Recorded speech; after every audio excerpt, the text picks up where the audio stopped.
ETF index mutual funds నేర్చుకుని stock మార్కెట్లో రాణించాలనుకుంటున్నారా? వెంటనే ఈ నెంబర్కి కాల్ చేయండి.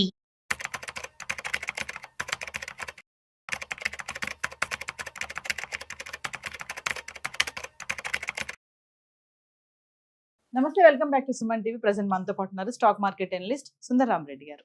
నమస్తే సార్. నమస్తే మ్యామ్.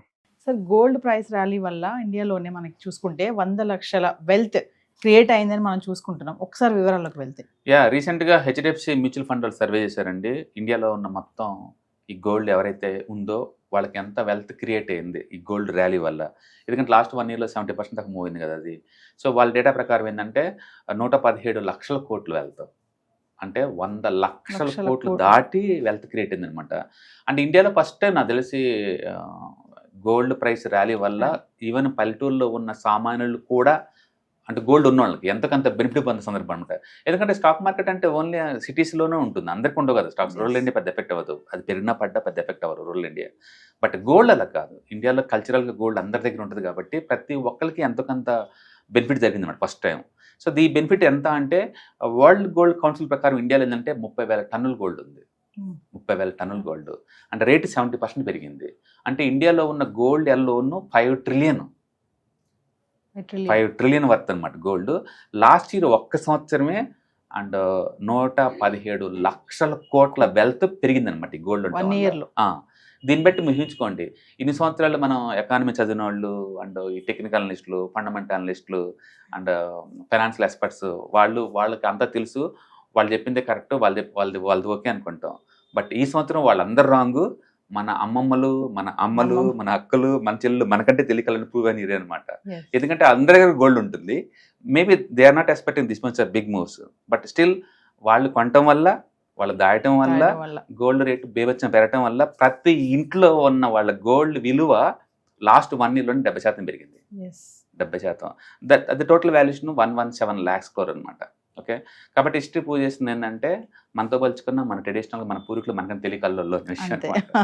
అఫ్కోర్స్ ఇది అంటే 20 years తర్వాత బిగ్గెస్ట్ ర్యాలీ అనుకోండి. బట్ స్టిల్ దాని మీనింగ్ ఏంటంటే ఏదైనా సరే ఒక ఆస్తి అంటూ ఉంటే, it's maybe real estate, it's maybe gold, it's maybe silver or stocks, anything, దానికంటూ ఒక రోజు వచ్చింది. ఆ రోజు వాడు చెప్పింది కరెక్ట్ అవుద్ది. అంటే మిగతా రోజులు రాంగ్ అవ్వచ్చు, బట్ ఏదో రోజు రైట్ అవుతా ఉంటామంట. అన్ని అసెట్ కొన్ని గుడ్ క్వాలిటీ ఏంటంటే ఇవి సైకిల్కల్ నేచర్, పెరుగుతుంటే పడుతుంటే పెరుగుతుంటే పడుతుంటే, బట్ ఓవర్ పీరియడ్ అయినా మాత్రం ఖచ్చితంగా పెరుగుతాయి అంతకంతనమాట. అలాంటిది ఇప్పుడు ఈ సంవత్సరం గోల్డ్ మామూలుగానే ఇయర్లీ 12 to 15% పెరిగిద్ది. But 2025 belongs to golden era. Gold కంటే అంటే చరిత్రలో నిలిచిపోద్ది అనమాట. అది ఆ స్పీడ్, ఆ మూవ్ ఆల్మోస్ట్ 20 years తర్వాత అనమాట స్పీడ్. అందుకని ప్రపంచవ్యాప్తంగా ఏ కంట్రీ బాగుపడింది ఈ గోల్డ్ ప్రైస్ వల్ల, బిగ్ మూవ్స్ వల్ల అంటే డెఫినెట్గా India is one of the one. Unfortunately equity market last year అసలు పర్ఫామ్ చేయాలి. ఆల్మోస్ట్ లాస్ట్ 15 months నుంచి పెయిన్ భరిస్తున్నాం ఈక్విటీ మార్కెట్లో.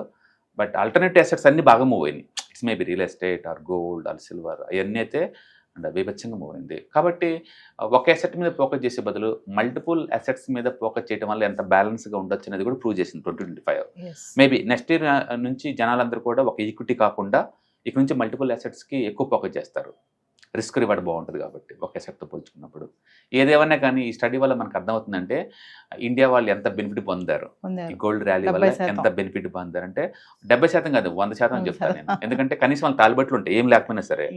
అంటే ఇండియాలో కల్చరల్గా, ట్రెడిషనల్గా అండ్ గోల్డ్ అనేది ఒక ఇంపార్టెంట్ పార్ట్ అనమాట. బై డిఫాల్ట్ మన పెళ్ళిళ్ళప్పుడు కావచ్చు, పాప పుట్టిందనగానే కార్యక్రమం వాళ్ళు మేనమామలో లేకపోతే వాళ్ళు పెట్టాల్సిందే కదా, ఏదో ఒక ఆర్నమెంట్ పెడతా ఉంటారు. అది ట్రెడిషనల్. అది అట్లా ప్రతి ఇంట్లో లేదు. ఆ గోల్డ్ కొనటం అనేది మన కల్చర్లో ఒక పార్ట్. అలా వాళ్ళు తెలియకుండానే వాళ్ళు గోల్డ్ కొంత అక్యుములేట్ చేశారు. ఇప్పుడు దాని వాల్యూ ఒకసారి సడన్గా 70% పెరిగింది. అందుకని వాళ్ళు దానివల్ల ఏంటంటే గోల్డ్ లోన్ తీసుకొని ఎక్కువ మొత్తంలో డబ్బులు తీసుకోగలుగుతారు, ఎక్కువ బిజినెస్లో పెట్టగలుగుతారు, ఇళ్లలో పెట్టగలుగుతారు. అది మూవ్ అవుతుంది మొత్తానికి. అయితే ఇండియాలో ఉండే బెనిఫిట్ ఏంటంటే గోల్డ్ లోన్స్ పల్లెటూరులో ప్రతి ఒక్కరు తీసుకుంటారు, పొలాల కోసం కావచ్చు, బిజినెస్ కోసం కావచ్చు, ఇల్లు కొనడానికి కోసం కావచ్చు. కాబట్టి పెరిగిన రేటు తగ్గట్టు లోన్ వచ్చింది మనకి. అంటే గోల్డ్ లోన్స్ ఎప్పుడు కూడా తక్కువ ఉంటుంది, సెక్యూర్ లోన్స్ కదా, నీకు 7 to 9% మధ్యలో వస్తాయి అనమాట గోల్డ్ లోన్స్. కాబట్టి బిజినెస్ యాక్టివిటీ పెరిగే ఛాన్స్ ఎక్కువ ఉందన్నమాట. సో 2025 ఇయర్స్ అదే టైంలో వెస్టర్న్ కంట్రీస్కి ఏంటంటే వాళ్ళు ఎక్కువ బిట్ కాయిన్స్లో పెడతారు. అది 1 year లోలో ఉంది, వాళ్ళకి ఆ బెనిఫిట్ లేదు. బట్ మన ఇండియన్ లాంటి ఏషియన్ కంట్రీస్ మొత్తం కూడా ఎవరైతే గోల్డ్ ఇన్వెస్ట్ చేస్తారో వాళ్ళందరికీ మాత్రం గోల్డెన్ ఎరా. అయితే హోప్ నెక్స్ట్ ఇయర్ అంత ఉండకపోవచ్చేమో కానీ still that is good asset. మనం రాను రాను ఏంటంటే అన్సర్టినిటీలోకి ఎంటర్ అవుతానే ఉన్నాం. ఈ ఫియట్ కరెన్సీ వల్ల మన జనాలు ఎవరికి నమ్మకం ఉండలేదు అనమాట. అందుకని అందరూ లేదు గోల్డ్ రూపంలో స్టోర్ చేసుకుంటా ఉన్నారు. అంటే ఒక కామన్ మ్యాన్ దగ్గర ఈ రోజు బంగారం బాగా ఉంది అంటే లక్ అనుకోవాలి, పెరిగిన దాన్ని బట్టి చూసుకో. డెఫినెట్గా. కాకపోతే ఒకటి ఎవరు అమ్మరండి, అంత అది పెరిగినా తగ్గిన సంబంధం లేదు. ఎందుకంటే మన Yes. కల్చర్లో పార్ట్ తల్లి నుంచి కూతురు అవుతుంది, కూతురు నుంచి కూతురు పోతుంది, అట్లా అలా తరతరాలు పోతా ఉంటుంది. మధ్యలో మనం లెక్కలేసుకుంటా ఉంటాం, ఇలా అంత పెరిగింది కదా ఇంత అంత పెరిగిందని. బట్ గుర్తుపెట్టుకోండి, క్రైసిస్ టైంలో అది ఒక ఎమర్జెన్సీ ఫండ్ లాగా ఉంటుంది. స్పాట్ లో 10 నిమిషాలు డబ్బు కావాలంటే నీకు అర్జెంట్ బేసిస్ మీద లిక్విడ్ Yes. కేసు కాబట్టి ఆ రూపంలో అది ఎప్పుడు నేను ఆదుకుంటది. అందుకే ఎంతమంది మనం చూసాము, వాళ్ళ తనఖా పెట్టి సినిమా తీశారంట, ఈ తనఖా పెట్టి బిజినెస్ స్టార్ట్ start చేశారంట, ఈ చేశారు. తనఖా పెట్టి సీలు Yes. కట్టారంట. అది స్త్రీధనం కూడా సుప్రీంకోర్టు తీర్పు అనమాట. అది లేడీస్కి ఎప్పుడు కూడా వాళ్ళు పుట్టింటలు పెట్టారు కాబట్టి ఆ పర్సనల్ ఆస్తి ఆ అమ్మ పర్మిషన్ లేకుండా ఇంట్లో ఎవరు టచ్ చేయడానికి వీల్లేదు. కాబట్టి లా పరంగా చూసుకున్నా, సొసైటీ పరంగా చూసుకున్నా, కల్చరల్ పరంగా చూసుకున్నా, and women and gold very important role Indian society. అదే మనకి స్ట్రెంత్ అయింది ఇప్పుడు. Yes. అదే మన స్ట్రెంత్ అయింది.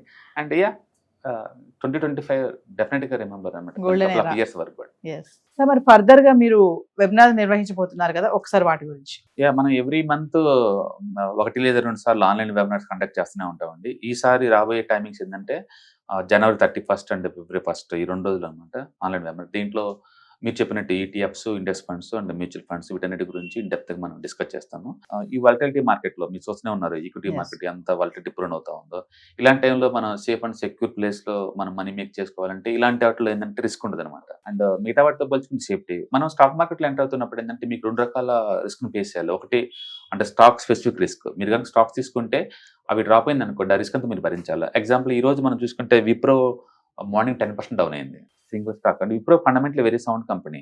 బట్ దాని అర్థం ఆ సౌండ్ అంతా డ్రాప్ అని కాదు కదా, రిజల్ట్ వచ్చినప్పుడు డిసప్పాయింట్ చేసినాయి అనుకోండి ఈజీగా డ్రాప్ అవుతాయి. అలాగే రిలయన్స్ ఈ రోజు ఆల్మోస్ట్ 4% డౌన్ అయింది. అందుకని ప్రతి రిజల్ట్ వచ్చినప్పుడల్లా ఏదో ఒక న్యూస్ ఉన్నప్పుడల్లా స్టాక్స్ ఈజీగా వాలటిలిటీ గ్రో అవుతూ ఉంటాయి. ఇట్లా 5-10% నిఫ్టీలో ఉన్న స్టాక్స్ ఎక్కువ లాస్ అవుతుంటే సేఫ్టీ ఉండదు మీకు. అందుకని స్టాక్ స్పెసిఫిక్ రిస్క్ మీకు వద్దా, ఓన్లీ మార్కెట్ రిస్క్ ఒకటే భరించాలనుకున్నప్పుడు ETFs, index funds, mutual funds బాగుంటాయి. అందుకని మనం స్టాక్ మార్కెట్ ఎంటర్ అవుతున్నాం అంటే మీరు గుర్తుంచుకోవాల్సింది సిస్టమాటిక్, అన్సిస్టమాటిక్ అంటాం. ప్లేన్ గా Yes. చెప్పాలంటే stock specific risk and market risk 2 భరించాల్సి ఉంటుంది. స్టాక్ స్పెసిఫిక్ రిస్క్ మనం భరించలేము, చాలా ఎక్కువ పెయిన్ ఉంటుంది. కాబట్టి బెటర్ ఏంటంటే బ్రాడ్ గా మార్కెట్ రిస్క్ ఒకటే టాలరేట్ అయితే బెటర్ అనమాట. అందుకని మనకి ETFs, index funds, mutual fund ఉండడం వల్ల ఏంటంటే ఈ స్టాక్ స్పెసిఫిక్ రిస్క్ మనం అవాయిడ్ చేయొచ్చు. ఓన్లీ బ్రాడ్ మార్కెట్ రిస్క్ మాత్రమే మనకు ఉంటుంది.